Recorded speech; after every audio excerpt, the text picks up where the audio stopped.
అందరికీ నమస్కారం. జై శ్రీకృష్ణ ఛానల్‌కు స్వాగతం. ఈరోజు శుక్రవారం. పైగా అశూన్య శయన వ్రతం. ఎంతో విశేషమైనటువంటి, పరమ పవిత్రమైనటువంటి ఈ రోజున ఈ కథను భక్తి శ్రద్ధలతో ఆలకించండి. అశూన్య శయన వ్రతం శ్రావణ మాసం, భాద్రపద మాసం, ఆశ్వయుజ మాసం, కార్తీక మాసాలలో కృష్ణపక్షం అశూన్య శయన వ్రతాన్ని జరుపుకుంటాం. ఈ యొక్క వ్రతం గురించి పద్మపురాణం, మత్స్యపురాణం, విష్ణు పురాణం, విష్ణు ధర్మోత్తర పురాణం ఇలా మొదలైన వాటిలో ఈ వ్రతం గురించి వివరంగా ఉంది. చాతుర్మాసంలో శ్రీహరి యోగనిద్రలోకి వెళ్తారు. శ్రీ మహావిష్ణువును పూజించి ఆ తరువాత అశూన్య శయన వ్రతాన్ని పాటిస్తారు. ఈ వ్రతాన్ని ఆచరించడం వలన వివిధ రకాల దోషాల నుంచి విముక్తి పొందుతారు. అశూన్య శయన వ్రతం రోజున ఉపవాసం ఉండడం వలన అన్ని కోరికలు శ్రీహరి తీరుస్తాడు. ఈ రోజున స్వామివారు శేషనాగ మంచం పైన నిద్రిస్తారు. అశూన్య శయన వ్రతం నిర్వహించడం వలన భార్యాభర్తలు కలిసిమెలిసి ఉంటారు. ఈరోజు విష్ణు స్మరణ కానీ లేదా విష్ణు కథామృతాలు కానీ ఎవరైతే భక్తి శ్రద్ధలతో వింటారో వారికి శ్రీహరి యొక్క సంపూర్ణమైనటువంటి అనుగ్రహం కలుగుతుంది. విష్ణు కథ పరిపూర్ణం. మహాత్ముడు, మహానుభావుడు తన యొక్క తపోబలంతో, భాగ్య విశేషంతో శ్రీ మహావిష్ణువును వాహనమైనటువంటి గరుత్మంతుడు శ్రీ మహావిష్ణువును ఈ విధంగా అడుగుతాడు. స్వామి, విష్ణు మహిమ అపారంగా కనిపించేటటువంటి విష్ణు కథలను నాకు వినాలని కోరికగా ఉంది. కాబట్టి నా కోరికను మన్నించి విష్ణు మహిమ విస్తారంగా కనిపించేటటువంటి కథ ఏమైనా ఉంటే నాకు వినిపించండి అంటూ గరుత్మంతుల వారు అడుగుతారు. అప్పుడు శ్రీ మహావిష్ణువు ఈ విధంగా చెబుతారు. ఇది సమస్త పాపనాశకరం. ఎవరైతే శ్రీ మహావిష్ణువు అనేటటువంటి నామాన్ని స్మరించినా కూడా వారికి ఉన్నటువంటి సకల పాపాలు తొలగిపోతాయి. గరుత్మంత, నేను విష్ణువును, నేనే అందరికీ ఈశ్వరుడను, నేనే అనంతుడను, షడూర్మరహితుడను, నేనే వాసుదేవుడను, నేనే జగన్నాథుడను, బ్రహ్మరూపము కూడా నాదే, సమస్త ప్రాణుల యొక్క శరీరాల యందు ఉండేది ఆత్మను, సర్వదేహ విముక్తుడైనటువంటి పరమాత్మను కూడా నేనే. అందరి మనసుల్లోనూ నేనుంటాను, కానీ నాకంటూ మనసు లేదు. విజ్ఞానిని, జ్ఞానస్వరూపాన్ని నేనే. అలాగే ప్రాణులలో ప్రాణస్వరూపుడను, అహంకారాది రహితుడను, అహంకార జన్మ వికారాల నుండి కూడా ముక్తుడను నేనే. ఈ జగత్తుకి సాక్షిని, నియంతను కూడా నేనే. పరమానంద స్వరూపం నాదే. జగత్తు యొక్క జాగ్రత్త, స్వప్న సాక్షిభూతుడనైనటువంటి నాకు ఎలాంటి అవస్థలు ఉండవు. కాబట్టి నిర్గుణ, ముక్త, బుద్ధ, శుద్ధ, ప్రబుద్ధ, అజర, సర్వవ్యాపి, సత్యస్వరూప, శివస్వరూప పరమాత్మను కూడా నేనే. చూడు గరుత్మంత, తదేకమైనటువంటి నిష్టతో ప్రతినిత్యము కూడా నారాయణుడి యొక్క ధ్యానం చేసే వారికి దానాలు, విభిన్నమైనటువంటి తీర్థ పరిభ్రమణం, తపస్సు, యజ్ఞాలు చేయడం వంటివి ఎందుకు చెప్పు? అందువలన ఎలాంటి ప్రయోజనం ఉండదు. ప్రతినిత్యము కూడా నారాయణ నారాయణ అంటూ ఎవరైతే ధ్యానం చేస్తారో అలాంటి వారికి ఇవన్నీ కూడా చేయనవసరం లేదు. శ్రీమన్నారాయణ ధ్యానమే సర్వశ్రేష్టమైనది. తీర్థం, యజ్ఞం, సమస్త ప్రాయశ్చిత్తాలు, తపకర్మలు విష్ణువు వైపు నడిపించేవే. వీటన్నిటిలోనూ కూడా సర్వశ్రేష్టమైనది ఆయన ధ్యానమే. ఎన్ని పాపాలు చేసినా పశ్చాత్తాపపడి మనసావాచ హరిని ధ్యానిస్తూ శేషజీవితం గడిపితే చాలు. అందుకు ప్రాయశ్చిత్తం అవసరమే లేదు. పూర్వం సంతప్తక్తుడు అనేటటువంటి ఒక బ్రాహ్మణుడు ఉండేవాడు. ఆయన తన యొక్క తపోబలం వలన పాపరహితుడయ్యాడు. ఈ సంసారం పేరులోనే కానీ తత్వంలోనే సారం లేదని చెప్పి తెలుసుకున్నవాడై అడవుల్లోకి వెళ్ళి వైకానస మునుల యొక్క వృత్తిని తాను కూడా పాలిస్తూ అరణ్యంలోనే చరిస్తూ ఉండేవాడు. బాహ్య చిత్త వృత్తులను అదుపులో పెట్టుకొని తద్వారా ఇంద్రియాలపై విజయం సాధించేటటువంటి ఉద్దేశంతో తీర్థయాత్రలకు బయలుదేరాడు. కానీ దారిలో దారి తప్పి ఒక చీమలు దూరనటువంటి, కాకులు కూడా దారి తప్పితే పట్టుకోలేనటువంటి మహా అరణ్యంలోకి వెళ్ళిపోయాడు. అతనికి నలువైపులా బ్రహ్మాండంగా పెరిగినటువంటి చెట్లు, లతలు, పొదలు, ఇక దారి తెన్ను తోచనే లేదు. సాధు, క్రూర జంతువులు, పక్షులు, రాక్షస పిశాచగణాలు మాత్రమే అక్కడ ఉంటాయి. నర సంచారం అనేది లేదు. సంతప్తునికి భయం అనిపించలేదు, కానీ దిక్కు తోచలేదు. కానున్నది కాక మానదు కదా, ఏదో ఒకటి జరుగుతుందిలే అనుకుంటూ ఒకవైపు మాత్రమే సూటిగా సాగిపోయాడు. కొంతసేపటికి కీచురాళ్ల అరుపులు కన్న కఠోరంగాను, గుడ్లగూబల దూత్కారాలు భయంకరంగాను విలపించాయి. అయితే అక్కడితో ఆగలేదు కానీ ఇంకా అక్కడి నుండి కాస్త ముందుకు నడిచాడు. ఒకచోట అతనికి జుగుప్సాకర దృశ్యాన్ని చూసి అలాగే నిలబడిపోయాడు. అడుగు ముందుకు పడలేదు. అక్కడ ఒక మర్రి చెట్టుకి కట్టబడి వేలాడుతూ ఒక శవం ఉంది. దానిని 5 ప్రేతాత్మలు పీకు తింటూ ఉన్నాయి. ప్రతి ప్రేతము కూడా చూడటానికి చాలా భయంకరంగా ఉంది. ముఖం మీద తప్ప ఇంకెక్కడా కూడా మాంసం లేదు. చేతులు, కాళ్ళు, అన్ని అంగాలు ఎముకల మీద చర్మం కప్పినట్లుగా ఉన్నాయి. అసలు ముఖంలో కళ్ళే లేవు. వాటికి బదులు 2 గోతులున్నాయి. ఆ యొక్క గోతుల్లోకి జారిపోయిందో, జారిపోతానని భయపడి పారిపోయిందో కానీ అసలు ముక్కు అస్సలే లేదు. నెత్తిపై జుట్టు లేదు. అలాగని కోతిలా చూడటానికి నవ్వు పుట్టించేలా కాకుండా భయంతో గుండెలు అవిసిపోయేలా ఉన్నాయి ఆ ప్రేతాలు. బ్రాహ్మణుడు వాటిని చూసి భయంతో మానులా అక్కడే నిలబడిపోయాడు. ఇక చేసేది లేక అలాగే నిలబడి వాటిని చూస్తూ ఉన్నాడు. అవి మాత్రం ఆయన్ను చూడగానే పిచ్చి ఆనందంతో గెంతులేస్తూ వీడిని ముందు నేను తింటానంటే నేను తింటానంటూ ఆయన వైపు పరుగు తీసి కాళ్లను 2 ప్రేతాలు, చేతులను 2 ప్రేతాలు పట్టుకోగా 5వ ప్రేతం ఆయన తలను పట్టుకుంది. అవన్నీ కూడా అలా భయంకరంగా అరుస్తూ ఆయన చుట్టూ తిరుగుతూ ముందు నేను తింటానంటే నేను తింటానంటూ ఆయన్ను పట్టుకుంటాయి. అలా అరుస్తూ గాల్లోకి లేస్తాయి. అంతవరకు అవి తింటూ ఉన్నటువంటి శవంలో ఇంకా మాంసం ఉండిపోవడంతో దానిని అలా దండగ పెట్టడం ఇష్టం లేక కిందకొచ్చి దానిని కూడా కాళ్ళల్లో ఇరికించుకొని మరలా పైకి లేచాయి. అప్పుడు ఆ భయార్తుడైనటువంటి సంతప్త బ్రాహ్మణుడు శ్రీ మహావిష్ణువు అయినటువంటి నన్ను ప్రార్థిస్తూ తన రక్షణకై పిలవడం ప్రారంభించాడు. ఆపద్రక్షక, జగన్నాయక, నాకు నువ్వు తప్ప ఇక ఎవరు శరణు? శరణు శరణు స్వామి, నీవే శరణు, నన్ను కాపాడు. దేవాదిదేవ, చిన్మయ, సుదర్శన చక్రధారి శ్రీహరి, నన్ను కాపాడు అంటూ మరెన్నో విధాలుగా నా అవతార తత్వాన్ని కీర్తిస్తూ ఆర్తితో అరుస్తూ నన్నే రమ్మంటూ పిలిచినటువంటి ఆ తపస్సంపన్నిపై ప్రేమతో కూడినటువంటి జాలి కలగగా నేనే స్వయంగా బయలుదేరాను గరుత్మంతా. నేను ఆ దరిదాపులకు చేరగానే అతనిలోని ఏ తపశక్తో ఆ విషయాన్ని అతనికి చేరవేసిందో తెలియదు కానీ అతను భయాన్ని విడిచిపెట్టి ఆ ప్రేతాల మూములపై పల్లకిలో రాజులాగా సుఖంగా నిద్రిస్తూ ఉన్నాడు. నేను ఆ గుంపు వెనకే కాసేపు వెళ్ళగా అక్కడ మణిభద్రుడు అనేటటువంటి ఒక యక్షరాజు నాకు కనిపించాడు. నేను అతనికి ఈ యొక్క ప్రేతాల సంగతి ఏమిటో చూడు అంటూ కనుసైగ చేశాను. వెంటనే అతను భయంకర ప్రేతాలకే దుఃఖాన్ని, భయాన్ని కలిగించేటటువంటి ప్రేత రూపాన్ని ధరించాడు. వాటి కనులు కలవరపడేలా, గుండె గుబేలు మనిపించేలా పెద్ద భుజాలతో, బుసల కొడుతూ ఉన్నటువంటి తాచుపామంత నాలుకతో వాటికి విపరీతమైనటువంటి భయం పుట్టించేలా చేశాడు. ఆ తరువాత వాటి ఎదుట నిశ్చలంగా నిలబడ్డాడు. అవి కాస్త భయం నుండి తేరుకునేలోగా రెండింటిని చేతులతో, రెండింటిని కాళ్లతో ఒక ప్రేతాన్ని నోటితో ఒడిసిపట్టి భయంకరమైనటువంటి పిడిగుద్దులతో వాటి ఒళ్ళు హోనం చేశాడు. వారి చేతుల నుండి ఆ బ్రాహ్మణుని విడిపించి శవాన్ని పట్టుకొని ఆ మణిభద్ర యక్షకుడు మాయమైపోయాడు. మణిభద్రుని యొక్క శిక్షతో అలాగే నా దయతో వారి యొక్క పాపాలన్నీ కూడా నశించి బ్రాహ్మణుడికి ఎదురుగా మోకరిల్లి ఇలా అన్నారు: హే విప్రదేవ, మమ్మల్ని క్షమించండి అంటూ చేతులు జోడించి ప్రదక్షిణ చేసి మరలా క్షమించమంటూ వేడుకున్నారు. దానికి కారణం బ్రాహ్మణ దర్శనం, శ్రీహరి కరుణ, యక్షస్పర్శల వల్ల వారి యొక్క పూర్వస్మృతి కలగడమే. వారి దీనవదనాలను, మరింత దీనాలాపాలను చూసి మనసు కరిగిపోయినటువంటి ఆ బ్రాహ్మణుడు వారిని ఈ విధంగా ప్రశ్నించాడు: బాబు, అసలు మీరందరూ ఎవరు? మీ పేర్లేమిటి? ఇదంతా ఏమిటి? ఏదైనా మాయా లేదా నా చిత్తభ్రమ అని అడుగుతాడు. అప్పుడు ఆ ప్రేత రూపంలో ఉన్నటువంటి ఆ యొక్క జీవులు: స్వామి, ఇది మాయా కాదు, భ్రమ కాదు, మేం ప్రేతాలం. మా పూర్వజన్మ దుష్కృత్యాల వలన ఇలా మాకు ప్రేతయోని ప్రాప్తించింది. ప్రేతములారా, అసలు మీ పేర్లేమిటి? మీరేం చేస్తుంటారు?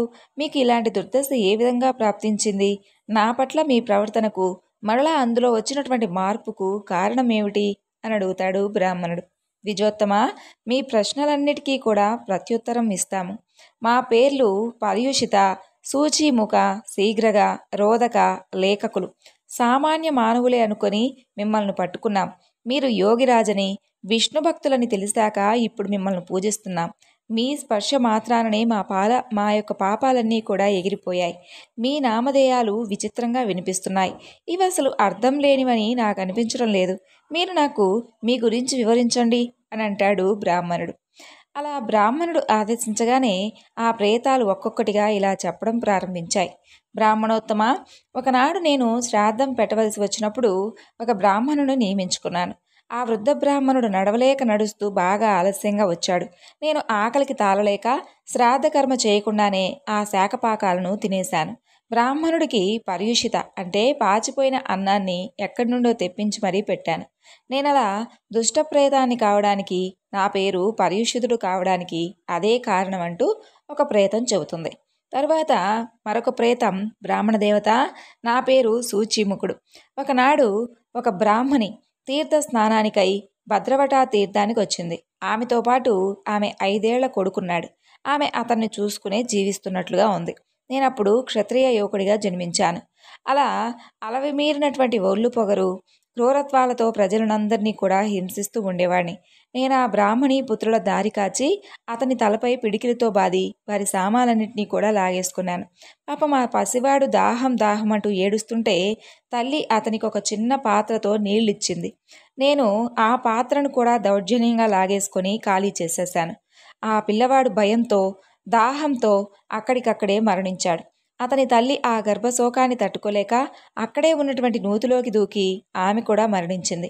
ఆ పాపం వలన నాకు ఈ ప్రేతయోని ప్రాప్తించిందంటూ ఆ విధంగా పర్వతాకార శరీరం ఉందే కానీ నాకు నోరు లేదు. కొంగలాగా సూది ముక్కుంది. నాకు ఆహారం దొరికినా దానిని తినడానికి చాలాసేపు కష్టపడవలసి వస్తుంది. నేను ఆ రోజు ఆ బ్రాహ్మణ బాలకుణ్ణి నీరు తాగనివ్వకుండా చేసినందుకు ఈ విధంగా శిక్షను అనుభవిస్తున్నాను. ఈ నోరు కలిసినటువంటి ముక్కు నా పేరును సూచీముఖుడుగా చేసిందంటూ ఒక ప్రేతం చెబుతుంది. ఇక మరొక ప్రేతం, భూసురేంద్ర, నా పేరు శీఘ్రకుడు. నేను ఒకానొకప్పుడు ధనవంతుడనైనటువంటి గొప్ప వైశ్యుడను. ఆ జన్మలో నా మిత్రుడు ఒకటితో కలిసి ఇతర దేశాలకు వ్యాపార నిమిత్తమై వెళ్ళాను. నేను కటిక పేదవాణ్ణి కాకపోయినా నా మిత్రుడి వద్ద అశేషమైనటువంటి ధనరాశులు ఉండడంతో నాలో లోభం, దాని వలన క్రౌర్యం పెరిగాయి. మేమిద్దరం వ్యాపారం చేసి వెనుకకు మరలి వస్తున్నప్పుడు దారిలో తగిలినటువంటి ఒక నదిని పడవ సహాయాన దాటుతూ ఉండగా సూర్యుడు అస్తమించాడు.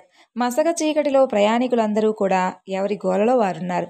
చాలామంది అలసట కారణంగా కునుకుపాట్లు పడుతూ ఉన్నారు. వారిలో నా మిత్రుడు కూడా ఉన్నాడు. అతను నా తొడ మీదే తలపెట్టి నిశ్చితంగా నిద్రపోతూ ఉన్నాడు. నేనతన్ని ప్రవాహంలోకి తోసేశాను. చీకట్లో ఎవరూ కూడా చూడలేదు.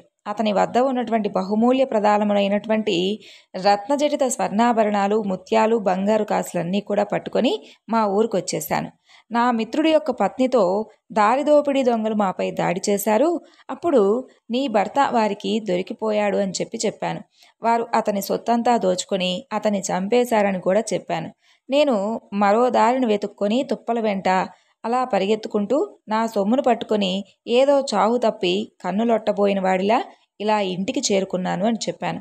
నా జీవితాన్నంతటినీ కూడా ఆ పాపపు సొమ్ముతోనే గడిపాను. శీఘ్రంగా డబ్బు సంపాదనలో ముందుకు వెళ్ళాలని నన్ను శీఘ్రకుడు అని అన్నారు. కానీ ఆ పాపానికి నాకిలా ప్రేతయోనిలో పుట్టుకొస్తుందని ఎవరూ ఎరుగరు కదా అని చెప్పుకొస్తాడు ఒక ప్రేతుడు.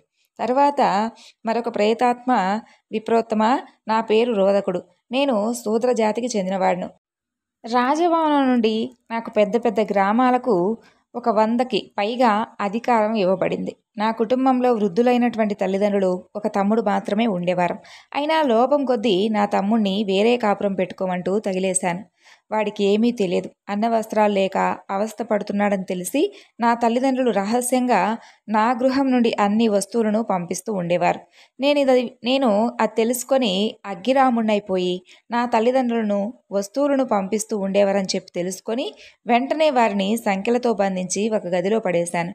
వారు అతి కష్టం మీద విడిపించుకొని ఆత్మాభిమానం దెబ్బతిన్నదనేటటువంటి బాధతో విషం మింగి మరణించారు. నా తమ్ముడు ఏమైపోయాడో, ఎక్కడెక్కడ తిరుగుతూ ఉన్నాడో తెలియలేదు. వృద్ధులను బంధాలతో రుద్ధం చేశాను కాబట్టి రోదకుడు అనేటటువంటి పేరు వచ్చి నిలిచింది.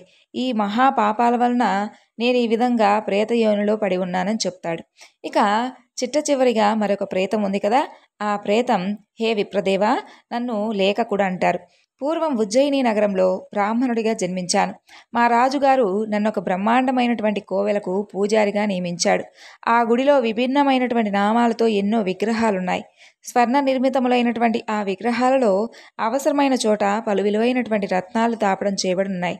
వాటిని రోజు కూడా పూజిస్తూ పుణ్యాన్ని వెనకేసుకోవాల్సినటువంటి నేను లోపమోహాలచే రాకాసి మనసు కలవాడినై డబ్బు వెనకేసుకోవాలనేటటువంటి వాంఛ పుట్టి మహాపాపినైపోయాను. బుద్ధి పాపాస్తకమైపోతే బ్రాహ్మణుడైనా పూజాధికారైనా ఒకటే కదా, రాక్షసుడైనా పిశాచమైనా కూడా ఒకటే. ఇక నేను ఒక సూదిగా వాడిగా ఉన్నటువంటి ఇనుప ఆయుధాన్ని చేపట్టి ఆ విగ్రహాలకు ఉన్నటువంటి బంగారాన్ని అలాగే రత్నాలను పెకిలించి వేసి దాచేసుకున్నాను. మరునాడు ఎప్పటిలాగే కోవెల తెరచి గోలగోల పెట్టేశాను. ఏమీ తెలియని వాళ్ళలాగా నటించాను. రాజుగారు ఆ రూపుమాసినటువంటి విగ్రహాలను చూసి బాగా కోపం తెచ్చుకున్నవాడివై క్రోధంతో రగిలిపోయాడు. ఆ పని చేసినటువంటి దొంగను, దైవద్రోహిని ఎవరైనా సరే, అంటే బ్రాహ్మణుడైనా సరే నా దగ్గరకు పట్టుకొని రండి, నేరాన్ని నిరూపించి వాణ్ణి నా చేతులతోనే చిత్రవధ చేసి చంపేస్తానంటూ దేవుడి ముందు ప్రతిజ్ఞ చేశాడు.